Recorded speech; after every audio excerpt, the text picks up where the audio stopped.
백화점에 넘치는 성공에 대한 책들이나 또 광고에서 많이 나오는 말 중에 이런 말이 있습니다. 하고 싶은 일을 하라. 김옥림이란 작가가 쓴 글인데요. 제목은 하고 싶은 일을 하라입니다. 진정한 삶의 가치와 기쁨을 얻고 싶다면 자신이 하고 싶은 일을 해야 한다. 자신이 하고 싶은 일은 그것이 어떤 것이라 할지라도 상관없다. 남 눈치 보지 마라. 자신이 좋으면 그냥 하라. 그것이 행복한 내가 되는 가장 확실한 비결이다. 참 좋은 말임에도 불구하고 또 많은 사람들이 이런 글을 읽고 궁금해하는 것이 바로 이것입니다. 과연 하고 싶은 일만 하며 살 수 있을까? 많은 사람들이 이 하고 싶은 일보다는 해야 할 일을 더 많이 할 수밖에 없기 때문입니다. 우선순위를 따진다면 무엇을 먼저 해야 될까요? 당연히 하고 싶은 일보다는 해야 할 일에 무게가 실려 있을 것입니다. 갓난아기를 키우는 부모들은 그 누구보다 방해받지 않고 혼자 있는 시간을 원할 것입니다. 과연 한밤중에 아기가 울면 벌떡 일어나서 아기를 달래고 분유 먹이고 재우고 싶어하는 사람이 어디 있겠습니까? 한 번씩은 이 아기가 없던 자유로운 그 시간들을 그리워하겠지만 결국 해야 할 일을 할 수밖에 없습니다. 또한 자녀를 키우다 보면 반드시 자녀와 기싸움을 하게 되는 것이 있는데 그것은 바로 이 아이가 하고 싶은 것만 하려고 할 때입니다. 만약 숙제를 해야 되는 것과 핸드폰을 하고 싶은 것이 있다면 대부분의 아이들은 이 핸드폰을 선택을 할 것입니다. 그래서 아동 전문가는 이렇게 조언합니다. 먼저는 해야 할 일을 하지 않았을 때 일어날 불이익을 알려주고 하고 싶은 일과 해야 할 일 중에서 순서를 스스로 정하게 하라. 그리고 반드시 해야 할 일을 할 수 있도록 알려주라. 어쩌면 어른인 우리도 마찬가지입니다. 하고 싶은 일을 할까 아니면 해야 할 일을 할까 고민하며 살아갑니다. 정상적인 성인이라면 다 이러한 결정권을 자기가 가지고 있어요. 아무리 회사에 출근하기 싫어도 회사에 출근을 할지 사표를 내고 내 마음대로 살지에 대한 자유가 있습니다. 그러나 성숙한 성인이라면 이러한 자유에는 반드시 책임이 따른다는 사실도 잘 알고 있습니다. 그렇다면 이 자유에 대해서 사전적인 의미는 어떤 것들이 있을까요? 우선 이 한자에서 보면 스스로 자에 말미암는다는 유자를 써서 스스로 행동하는 것이 자유다라고 말하고 있습니다. 그래서 스스로 선택하고 스스로 결정할 수 있는 권리나 또 나의 어떤 그런 스스로 결정할 수 있는 그런 상태를 자유다라고 말하고 있습니다. 이것이 어떤 동양적 자유의 의미라면 서양적 자유의 의미는 어떨까요? 라틴어로는 리베르타스, 여기서 파생된 것이 리버티입니다. 이 리버티가 말하는 자유는 노예 상태가 아닌 것의 자유, 즉 법적 권리로서 자유인이다라는 의미입니다. 그래서 이 동양이나 서양이나 자유의 의미로는 이 신분과 권리를 강조합니다. 신분적으로 지배를 받지 않는 신분이면서 그래서 원하는 대로 행동할 수 있는 권리를 가지고 있는 것이 바로 자유라는 것입니다. 그래서 이 세상적 자유의 출발은 스스로 선택하고 스스로 결정하고 또 그런 권리를 가지고 있는 것을 매우 중요하게 여기는 것에서부터 출발합니다. 어떻게 보면 지금 이 우리 시대가 요구하는 자유의 의미와 딱 맞아 떨어집니다. 그렇다면 이 성경에서 말하는 자유의 의미는 이와 같을까요? 이 성경에서 말하는 자유는 권리보다는 회복에 좀 더 초점이 맞춰져 있어요. 히브리어 이 호프시 그리고 드로르 이것을 자유라는 단어에 제일 많이 쓰고 있는데 이 둘 다 한글 성경에는 자유라고 번역되어 있지만 원어적 의미로 보면 해방, 석방이라는 의미를 가집니다. 언제 이 단어가 사용되고 있는가 하면 50년마다 돌아오는 이 희년의 때에 빚지고 땅이고 집이고 그래서 다 팔리고 또 가족까지 노예로 다 끌려간 사람이 희년이 되어서 이 자유롭게 되었을 때에 이 단어를 사용합니다. 그런데 이 성경에서 말하는 자유는 좀 특이한 부분이 있는데 그냥 종에서 자유자로 풀어주는 것이 이 자유가 아니라는 거예요. 거기서 그치지 않는다는 것입니다. 자유를 얻은 사람이 이전의 삶을 살아갈 수 있도록 모든 것을 회복시켜 주는 것. 즉 다시 땅도 돌려주고 집도 돌려주고 다른 가족들도 다 제자리로 돌아오게 하는 것까지 해서 다시 생활을 영위할 수 있게 회복시켜 주는 것이 이 성경에서 말하는 자유라는 것입니다. 그래서 이 성경이 말하는 자유는 신분이나 권리보다는 회복에 초점이 맞춰져 있어요. 그래서 예전에 이 쇼생크 탈출이라는 영화 이야기를 잠깐 했지만 감옥에서 40년 생활한 할아버지가 그냥 감옥에서 나오는 게 세상에서 말하는 자유라면, 그래서 어떻게 됐습니까? 그 할아버지는 감옥 생활을 그리워하다가 스스로 목숨을 끊어버렸습니다. 그래서 이 세상에서의 자유는 책임의 소지가 명확하지가 않아요. 그러나 성경에서 말하는 자유는 이 할아버지가 여생을 잘 생활할 수 있도록 책임까지 지는 것이 이 자유라는 것입니다. 그래서 이 성경적 자유에는 반드시 책임이 따릅니다. 하나님께서 이스라엘 백성을 이집트에서 탈출시켰습니다. 노예였던 그들에게 자유를 줬어요. 세상에서의 자유는 여기까지입니다. 자유다, 알아서 살아라. 하지만 성경적 자유는 여기서 끝나지 않아요. 그냥 자유자가 되는 것이 아니라 그들이 자유자가 되어서 생활을 할 수 있는 가나안 땅을 주고 거기서 땅을 경작하고 벌이를 하면서 삶을 영위할 수 있게 하는 데까지 가는 것이 이 성경에서 말하는 자유라는 것입니다. 그래서 신약의 이 자유의 개념을 적용해 보자면 우리가 예수를 믿으면 죄에서 구원을 받고 자유를 얻게 됩니다. 그렇게 자유자가 된 것으로 끝나는 것이 아니라 우리에게 성령을 주셔서 자유자의 삶, 구원자의 삶을 살아갈 수 있도록 도와주신 것까지 하는 게 바로 하나님께서 우리에게 주신 이 자유라는 것입니다. 성경에서 말하는 자유는 반드시 이러한 책임을 동반합니다. 중요한 것은 이러한 자유에 대한 책임은 성령님에게만 있는 것은 아니라는 것입니다. 먼저 예수를 믿어서 구원이라는 이 자유를 먼저 얻은 자들도 반드시 그 다음 예수를 믿은 자들에게 예수를 잘 믿을 수 있도록 먼저 믿은 자의 이 책임이 있다는 거예요. 그래서 믿음 생활도 잘 할 수 있고 교회 생활도 잘 할 수 있도록 끝까지 책임을 지는 것이 바로 이 십자가로 얻은 자유에 대한 책임이라는 것입니다. 그저 나만 자유를 얻고 나만 구원을 얻은 것으로 끝난다면 그것은 사실 이 성경적 자유가 아니에요. 그래서 이 공동체가 없는 개인의 믿음은 반쪽짜리 믿음입니다. 아니 그저 이 세상 가치관 그대로 살아가되 종교만 기독교인 믿음일 뿐이에요. 예수를 믿는 믿음이라면 반드시 이런 공동체적 책임이 따른다는 것입니다.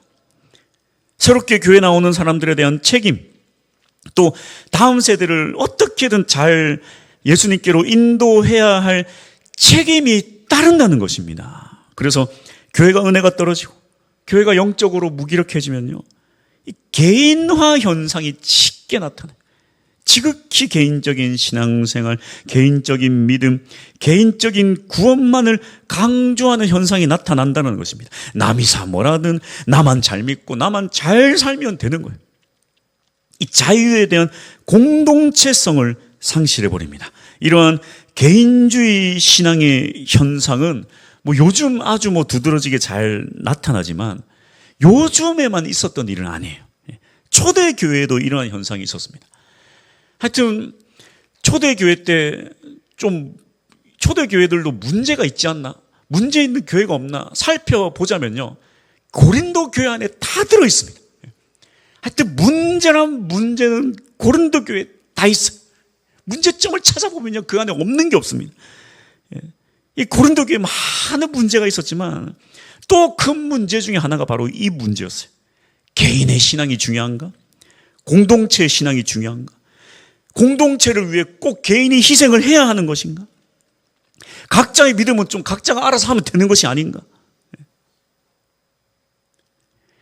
이 당시에, 초대교회 당시에 가장 좀 문제됐던 것 중에 하나가 있다면 바로 이 먹는 것의 문제였죠. 뭐 교회 안에 이방인들, 헬라인들, 유대인들 다 모여가지고 특별히 이 먹는 걸로 많은 것이 구별되지 않습니까? 이 문제가 가장 심각했어요. 당시에 대부분의 이방 도시에는 고기가 어떻게 유통이 되는가? 이 우상의 신전들에 바쳐진 고기가 이제 이 시장에 와서 유통이 되는 거예요. 그 대체적으로 고기를 시장에서 사 먹는다? 그럼 그 고기는 대체적으로 도축이 돼서 바로 오는 게 아니라 이 우상의 신전에 한번 바쳐졌다가 나오는 그런 고기가 대부분이었습니다. 그러니까 이 당시 고린도 시장도 마찬가지죠. 네. 그 유통되는 고기들은 대부분 우상의 신전들에 들어졌다가 이 제사에 들어졌다가 다 유통된 그런 고기들인데, 어쨌든 그러든 말든 이제 새로운 예수의 시대가 되었는데, 아니 교회 다니는 사람들이, 예수 믿는 사람들이 뭐 이 고기가 뭐 우상의 제물에 유통이 됐든 말든 고기를 먹는 게 뭐가 문제인가? 먹는 게 뭐가 우리를 정죄할 수 있는가? 이렇게 생각하고 고기를 잘 먹는 거예요. 근데 또 어떤 사람이 있는가? 이런 사람이 있어요. 아니 어떻게 저 고기는 저 우상의 신전에 제사상에 올라갔다 내려온 고기인데 어떻게 저런 고기를 먹을 수가 있는가? 우리 교회 이 고린도 교회 집사님이, 권사님이 어떻게 저런 제사상 고기를 먹을 수가 있는가? 누군가는 그걸 보면서 막 상처를 받고 힘들어 한다는, 시험 든다는 거예요. 근데 또 어떤 사람은 뭐 그러든 말든지, 왜 시험에 드는데 왜 이런 걸로 문제 삼는데, 먹는 건 자유인데, 예수님 믿는 사람들이 이제, 이 율법 지킬 필요 없는데 뭘 이런 걸 지켜야 되는데 왜? 그런다는 거예요. 나는 예수로 자유를 얻은 몸인데 왜 눈치를 봐야 되는가, 왜? 맞는 말이에요, 맞는 말. 우리는 예수로 자유를 얻었습니다. 여러분 순댓국 자유롭게 먹잖아요. 먹는 것으로 우리를 정죄할 수 없습니다. 그러나 또 누군가가 상처를 받는다면 그래도 이것을 먹는 것이 옳은 것인가? 아니면 눈치를 보는 것이 옳은 것인가? 과연 그리스도인은 이 성경적 가치의 자유를 어떻게 지켜나가야 할 것인가? 어떻게 행동해야 할 것인가? 오늘 본문을 통해 이 그리스도인의 자유와 책임에 대해서 한번 살펴보도록 하겠습니다. 첫 번째, 한번 다 같이 읽어보겠습니다. 자, 시작. 자유보다 사랑. 이러한 자유와 권리의 주장에 대한 바울의 입장은 무엇인가? 한마디로 표현하면 이거예요. 한마디로 표현하면 자유 타령하다가 공동체 다 박살난다는 거예요. 자, 성경적 지식, 예수 그리스도의 지식으로 봅시다. 먹는 게 뭐가 문제입니까? 고린도전서 8장 4절. 그러므로 우상의 제물을 먹는 일에 대하여는 우리가 우상은 세상에 아무것도 아니며 또한 하나님은 한 분밖에 없는 줄 아노라. 예수의 시대로 따지자면 먹는 걸로는 문제될 게 하나도 없다라는 거예요. 하지만 문제는 무엇인가? 7절. 그러나 이 지식은 모든 사람에게 있는 것이 아니므로 어떤 이들은 지금까지 우상에 대한 습관이 있어 우상의 제물로 알고 먹는 거로 그들의 양심이 약하여지고 더러워지느니라. 자, 이게 좀 문장이 어렵습니다. 어려워요. 이게 뭐냐면 먹는 것 자체, 그러니까 예수를 믿는 사람들에게는 먹는 거는 아무것도 아니라는 이 지식, 이 성경 지식, 이 말씀 지식은 모든 사람에게 다 들어있는 건 아니다. 그래서 어떤 사람은 고린도에 살면서 이전부터 고린도 시장에서 고기를 사 먹고 그렇게 살아왔어요. 그러다가 복음을 받아들여서 고린도 교회에 들어와서 등록해서 교회 다니지만 또 여전히 예전처럼 시장에서 이 우상의 제물에 갖다 바쳤던 고기인 줄 알면서도 그걸 사 먹고 그렇게 살아오는 거예요. 근데 이 먹는 것은 아무것도 아니라는 지식이 없는 사람들은, 그러니까 믿음이 연약한 사람들은 또 그걸 보고는 막 양심에 고통받고 죄책감에 빠지게 된다는 거. 어떻게 저런 교회 다니는 사람들이 저 제사상에 올린 고기를 여전히 그냥 계속 먹을 수 있는가. 고린도 교회는 이 먹는 것에 문제가 있었지만 교회 안에 이런 류의 다양한 문제가 참 많다라는 거예요. 각 교회들마다 문화가 있어요. 문화가 있고 다양한 문화가 있고 삶의 방식이 있고 태도가 있고 어떤 말과 행동과 그런 막 그런 문화들이 있는데 그냥 아무런 문제 없이 그냥 다 잘 지내고 있는데 새로운 사람이 들어와 가지고는 막 이것도 문제고 저것도 문제고 막 문제다 막 그러는 거예요. 그런 말도 문제고 그런 행동도 문제고. 그러니까 막 교회에서 원래 그렇게 했던 사람들은 또 막 상처가 되는 거죠. 참 곤란하고 힘들어요. 아니 뭐 어쩌라는 거예요 도대체. 우리는 지금까지 잘 지내왔는데. 응? 근데 문제는 그냥 어쩌라고 하면서 퉁명스럽게 넘어갈 쉬운 문제가 절대 아니라는 것입니다. 교회 안에서 이런 문제가 있다면 어떻게 해야 되는가? 고린도전서 8장 9절. 그런즉 너희의 자유가 믿음이 약한 자들에게 걸려 넘어지게 하는 것이 되지 않도록 조심하라. 예수를 믿는 자유인이라면 그 자유를 마음대로 쓰는 게 아니라 믿음이 약한 자에게 초점을 맞추는 것이 성경적 자유에 대한 책임이라는 거예요. 믿음이 약한 자는 어떠한 자들인가? 시험 잘 드는 사람, 뭐가 좀 마음에 계속 걸리는 사람. 바울이 믿음이 약하다는 딱 바울의 기준은 그거예요. 뭔가 좀 막 걸림이 있는 사람. 그래서 이방인들보다 유대인들이 더 믿음이 약한 자들입니다. 왜? 걸리는 게 많아요. 할례도 걸리고 뭐 먹는 것도 다 걸려. 그걸 바울은요 믿음 약하다고 딱 정의를 내려버려요. 그래서 바울 자신은 어떻게까지 하겠다고 합니까? 8장 13절. 그러므로 만일 음식이 내 형제를 실족하게 한다면 나는 영원히 고기를 먹지 아니하며 내 형제를 실족하지 않게 하리라. 먹는 게 죄는 아니지만 먹는 걸로 누군가가 실족한다면 난 차라리 안 먹겠다. 왜? 먹는 것이 죄는 아니지만 누군가를 실족케 하는 것은 죄가 된다. 8장 12절. 이같이 너희가 형제에게 죄를 지어 그 약한 양심을 상하게 하는 것이 곧 그리스도에게 죄를 짓는 것이냐. 먹는 것은 죄가 아니지만 누군가에게 상처가 되게 하는 것은 죄다. 결국은 이것입니다. 교회 안에 자유보다 더 중요한 것이 있다면 그건 사랑이에요. 사랑에 대한 책임. 사랑이 더 중요하다는 거예요. 사랑은 모든 것을 가능케 하잖아요. 집에 아이를 키우면 이 분유를 먹다가 이제 이유식으로 넘어가면요, 엄마가 모든 음식을 싱겁게 하기 시작합니다. 아빠가 반찬을 먹으면 막 짜증이 나고 모든 게 다 이거 막 닝닝해가지고, 그래도 사랑하면 먹어요. 그걸 먹습니다. 닝닝해도 먹어요. 자식을 위해서 먹어요. 사랑하면 싱거운 음식도 먹습니다. 나중에 몰래 어디 가가지고 몰래 나가가지고 짭짤한 음식 혼자서 먹든지 말든지 그건 상관없어. 집안에서는 싱거운 음식 먹는 거예요. 사랑하기 때문에. 그러니까 지식보다 옳은 것보다 사랑이 더 중요하다는 거예요.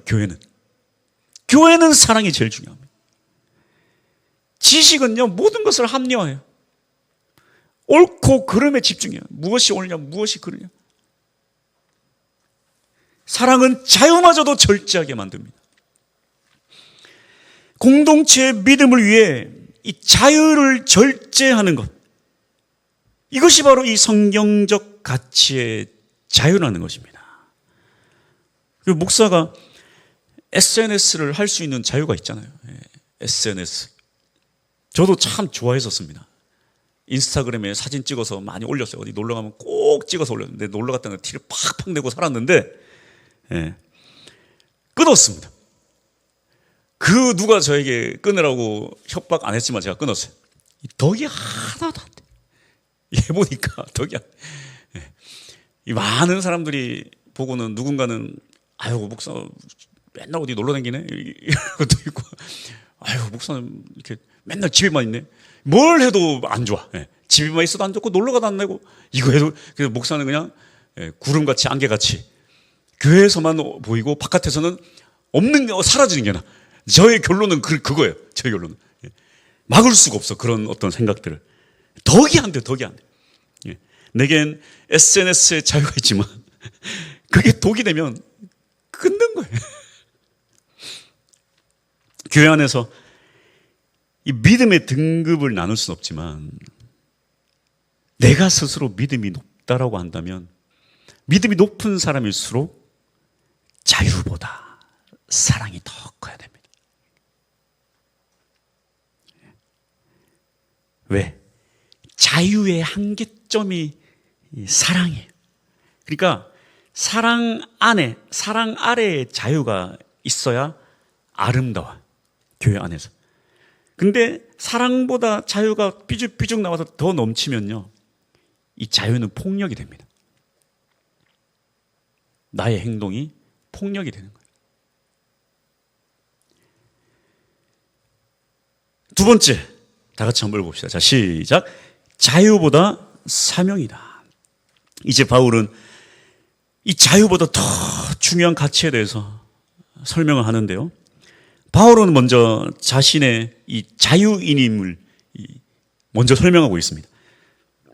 고린도전서 9장 1절.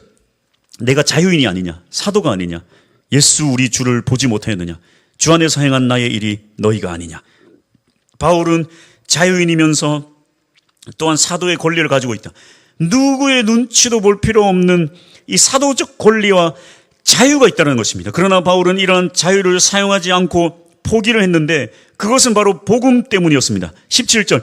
내가 내 자유로 이것을 행하면 상을 얻으려니와 내가 자유로 아니한다 할지라도 나는 사명을 받았노라. 그리고 이제 바울은 이렇게 자유의 권리를 포기하고 복음을 전하였기 때문에 상이 있음을 말하고 있습니다. 18절. 그런즉 내 상이 무엇이냐? 내가 복음을 전할 때에 값없이 전하고 복음으로 말미암아 내게 있는 권리를 다 쓰지 아니하는 이것이로다. 내 권리, 이 자유라는 권리를 복음을 위해 다 쓰지 않았기 때문에 나에게는 상이 있다. 하늘의 상이 있다. 그렇다면 이렇게 생각할 수 있어요. 아, 그리스도인은 하늘의 그래 상급, 이 상급을 사모해야죠. 받으면 좋겠죠. 근데 그리스도인에게는 이러한 자유가 있을 수도 있겠다.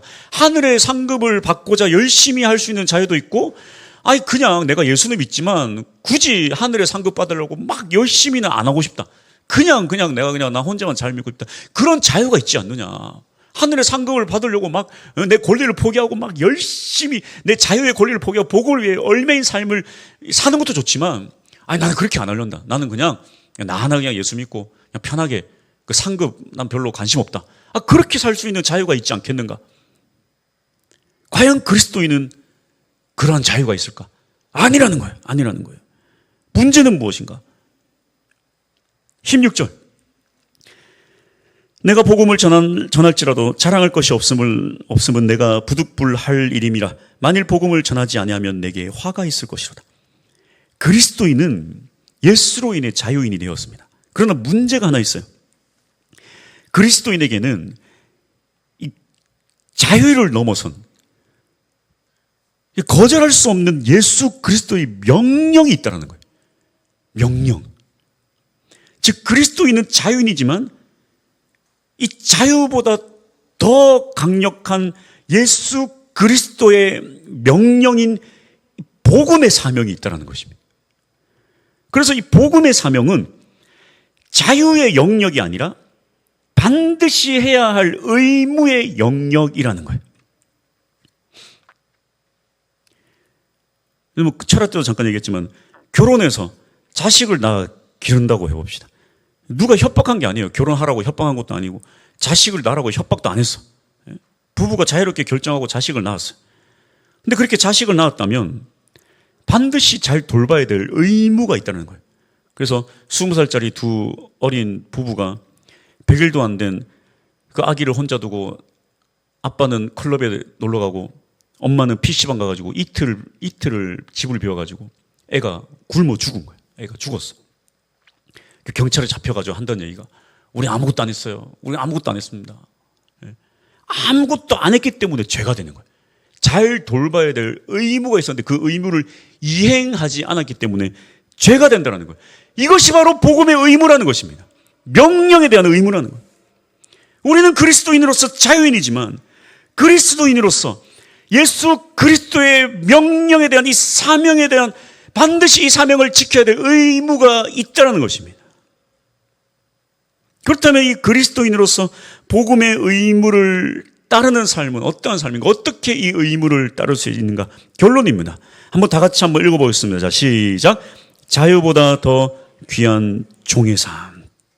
그래서 우리는 자유인이지만 우리가 예수 그리스도의 명령을 받았기 때문에 스스로 종이 되는 것이 이것이 진짜 예수 그리스도를 믿는 이 믿는 자의 삶이라는 거예요. 스스로 종이 되어 이 종의 삶을 살아가는 거예요. 고린도전서 9장 19절 내가 모든 사람에게서 자유로우나 스스로 모든 사람에게 종이 된 것은 더 많은 사람을 얻고자 함이라. 바울이 이 복음의 사명을 명령을 감당하기 위해서 그가 선택한 길이 뭐냐면 나는 자유롭지만 스스로 모든 사람에게 종이 되었다. 모든 사람에게 종이 되었다. 스스로. 이것이 바로 이 복음이란 사명에 응답하는 가장 좋은 길이라는 것입니다. 이것이 바로 이 그리스도인의 정체성이에요. 예수 그리스도를 따라 살아가는 인생이라는 것입니다. 예수님은 하나님의 본체로서 자유로운 분이시죠. 모든 것을 하실 수 있는 분이지만 우리를 위해 십자가에 못 박히셨어요. 보혈의 피를 흘리지 않았습니까? 예수님은 자유 그 자체셨지만 종으로서 우리를 대신해 희생하신 것입니다. 스스로. 이것이 바로 그리스도인의 삶이라는 거예요. 자유인이지만 복음을 위해 얼매인 종으로 살아가는 것. 이것이 바로 이 그리스도인의 정체성입니다. 중요한 것은 바울이 여기서 말하는 이 종이라는 것은 예수 그리스도의 종을 말하는 게 아니에요. 물론 예수 그리스도의 종이 맞습니다만 여기서 말하는 건 예수님의 종이 아니라 사람의 종이 되었다는 거예요. 우리가 이 믿음을 얘기할 때 대체적으로 사람들을 배제하고 예수님과 이렇게 다이렉트로 얘기를 하지만 바울은 그 얘기를 하는 게 아니에요. 사람의 종이 되었다는 겁니다. 특별히 모든 사람에게 종이 되었다. 왜? 그 사람들을 예수로 인도하기 위해 종이 되었다. 그래서 몇 가지 예시를 듭니다. 20절에서 23절까지 내용인데 아주 복잡하게 적혀있기 때문에 심플하게 풀어보자면 20절 바울은 유대인에게는 그래서 유대인처럼 율법 아래에 있는 자들에게는 율법 아래에 있는 자처럼 21절 율법 없는 자에게는 율법 없는 자처럼 22절 약한 자에게는 약한 자처럼 또 여러 사람에게는 여러 모습으로 종이 되었다. 눈높이를 맞췄다. 눈높이를 다 맞췄다. 왜? 9장 22절에서 23절 아무쪼록 몇 사람이라도 구원하고자 함이니 내가 복음을 위하여 모든 것을 행함은 복음에 참여하고자 함이라. 이것이 바로 자유인이지만 스스로 복음의 의무에 묶인 종의 삶입니다. 종의 삶의 특징이 뭡니까? 정체성이 없어요. 정체성이 없습니다. 스스로 종이 된다는 건 스스로 이 정체성을 포기한다는 거예요. 이것이 바로 이 자유보다 더 귀한 종의 삶입니다. 대부분의 우리 사람들은 이 복음을 위해 스스로 종이 되기보다는 돈을 벌어야 돼서 스스로 종이 될 경우가 좀 있거든요. 예를 들자면 제가 예전에 고급 레스토랑에서 알바를 할 때 메뉴를 받으려면 탁 가가지고 한쪽 무릎만 탁 꿇고 앉아야 돼. 그래서 고객이 앉아 있으면 고객보다 내 머리가 더 아래로 내려가야 돼. 고객님 하면서 고객이 이렇게 내려다보면 나는 올려다 봐야 돼. 무엇을 주문하시겠습니까? 네. 진짜 짜증났어요. 내가 진짜 집에서 내가 사랑받는 아들인데 내가 진짜 여기서 이렇게 무릎 꿇고 내가 거기 웃으면서 내가 너무 짜증나. 너무 짜증나. 그런데도 열심히 했습니다. 돈을 벌어야 되니까. 돈 때문에 종으로 많이들 살아가요. 근데 그게 아니야. 그게 아니야. 그건 진짜 자유가 아니야. 성령에서 말하는 이 자유는 무엇이냐? 복음 때문에 스스로 종이 되는 거예요. 스스로. 그걸 기뻐한다는 거예요. 그걸. 알바 때문에, 일 때문에, 돈 때문에 그냥 월급에 그냥 내 통장에 돈이 탁 꽂히니까 그냥 그것 때문에 내가 종이 되는 게 아니라 스스로 복음 때문에 내 종이 되는 삶을 사는 거예요. 다른 사람에게 종이 되는 거예요. 나의 모든 행동, 나의 언어, 내 모든 습관, 그 모든 것들이 다른 사람의 종이 되어 섬기는 것입니다. 그래서 옛날엔 참 그 찬양을 많이 불렀잖아요. 주의 나라에서 큰 자 되려면 종이 되어 섬기세요. 복음에 참여한다는 것이 바로 이것입니다. 그래서 교회는 종이 되는 것이. 교회 이렇게 처음 나온 예수를 처음 믿는 자들을, 연약한 자들을 막 뜯어 고치는 것이 교회가 아니라 먼저 믿은 자들이 종이 되어서 그들을 섬기는 것이 교회라는 거예요. 뜯어 고치는 것이 교회가 아니에요.